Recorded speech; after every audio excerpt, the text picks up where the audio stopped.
यीशु मसीह अपने पुनरुत्थान के बाद 40 दिनों तक धरती पर रहे और अलग अलग जगहों पर अपने चेलों के पास प्रकट हुए।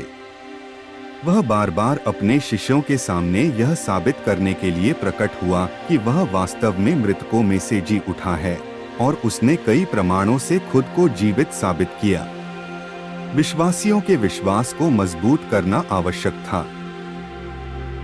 शिष्यों के मसीह विश्वास पर और सलाह देने के लिए और शिष्यों को बार बार स्पष्ट रूप से याद दिलाने के लिए कि उन्होंने अपनी मृत्यु तक उन्हें क्या सिखाया था। उद्धार और अनंत जीवन और स्वर्ग में प्रवेश केवल यीशु मसीह के द्वारा ही पाया जाता है। और यीशु ने अपने सूली पर चढ़ने से पहले जो कुछ भी आज्ञा दी और किया, और वह वास्तव में मरे हुओं में से जी उठा, उसका सुसमाचार सारे संसार और सारी सृष्टि को पास उसका प्रचार करने का आदेश दिया। यह कहकर वह पीछे फिरी और यीशु को खड़े देखा और न पहचाना कि यह यीशु है। यीशु ने उससे कहा, मरियम। उसने पीछे फिरकर उससे इब्रानी में कहा, रब्बूनी, अर्थात हे गुरु। और जब वे आपस में बातचीत और पूछताछ कर रहे थे तो यीशु आप पास आकर उनके साथ हो लिया, परंतु उनकी आंखें ऐसी बंद कर दी गई थी कि उसे पहचान न सके। जब वह उनके साथ भोजन करने बैठा तो उसने रोटी लेकर धन्यवाद किया और उसे तोड़कर उनको देने लगा। तब उनकी आंखें खुल गईं और उन्होंने उसे पहचान लिया, और वह उनकी आंखों से छिप गया।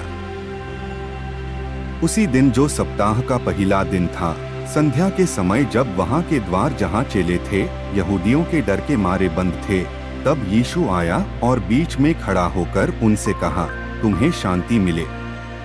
और यह कहकर उसने अपना हाथ और अपना पंजर उनको दिखाए। तब चेले प्रभु को देखकर आनंदित हुए। इन बातों के बाद यीशु ने अपने आप को तिबिरियास झील के किनारे चेलों पर प्रकट किया और इस रीति से प्रकट किया। शमौन पतरस और थोमा जो दिदुमुस कहलाता है, और गलील के काना नगर का नतनेल और जब्दी के पुत्र और उसके चेलों में से 2 और जन इकट्ठे थे। शमौन पतरस ने उनसे कहा, मैं मछली पकड़ने को जाता हूँ। उन्होंने उससे कहा, हम भी तेरे साथ चलते हैं। सो वे निकलकर नाव पर चढ़े, परंतु उस रात कुछ न पकड़ा। तब यीशु ने उनसे कहा, हे बालकों, क्या तुम्हारे पास कुछ खाने को है? उन्होंने उत्तर दिया कि नहीं। उसने उनसे कहा, नाव की दाहिनी ओर जाल डालो तो पाओगे। तब उन्होंने जाल डाला, और अब मछलियों की बहुतायत के कारण उसे खींच न सके। इसलिए उस चेले ने जिससे यीशु प्रेम रखता था पतरस से कहा, यह तो प्रभु है। शमौन पतरस ने यह सुनकर कि प्रभु है, कमर में अंगरखा कस लिया, क्योंकि वह नंगा था, और झील में कूद पड़ा। जब किनारे पर उतरे तो उन्होंने कोयले की आग और उस पर मछली रखी हुई और रोटी देखी। यीशु ने उनसे कहा, जो मछलियां तुमने अभी पकड़ी हैं, उनमें से कुछ लाओ। शमौन पतरस ने डोंगी पर चढ़कर 153 बड़ी मछलियों से भरा हुआ जाल किनारे पर खींचा, और इतनी मछलियां होने से भी जाल न फटा। यीशु ने उनसे कहा कि आओ, भोजन करो, और चेलों में से किसी को हियाव न हुआ कि उससे पूछे कि तू कौन है, क्योंकि वे जानते थे कि हो न हो यह प्रभु ही है।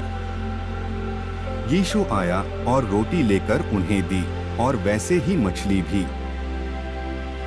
8 दिन के बाद उसके चेले फिर घर के भीतर थे, और थोमा उनके साथ था, और द्वार बंद थे। तब यीशु ने आकर और बीच में खड़ा होकर कहा, तुम्हें शांति मिले। तब उसने थोमा से कहा, अपनी उंगली यहाँ लाकर मेरे हाथों को देख, और अपना हाथ लाकर मेरे पंजर में डाल, और अविश्वासी नहीं परंतु विश्वासी हो। यह सुन थोमा ने उत्तर दिया, हे मेरे प्रभु, हे मेरे परमेश्वर।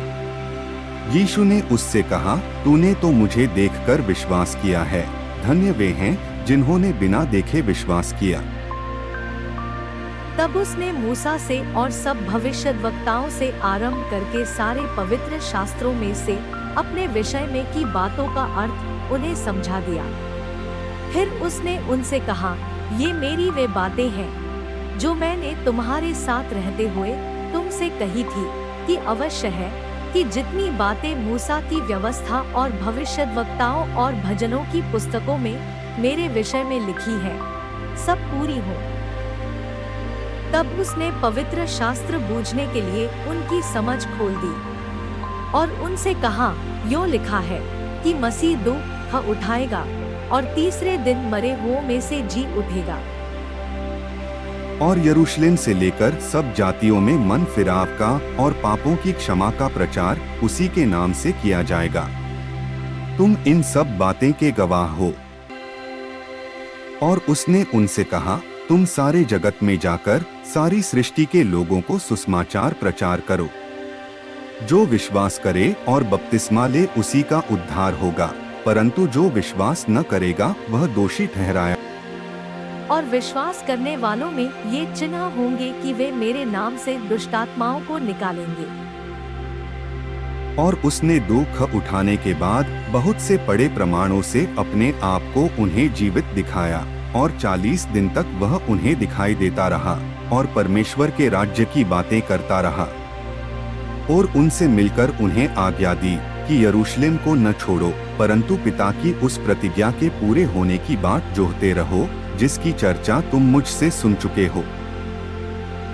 परंतु जब पवित्र आत्मा तुम पर आएगा तब तुम सामर्थ पाओगे, और यरूशलेम और सारे यहूदिया और सामरिया में और पृथ्वी की छोर तक मेरे गवाह होगे।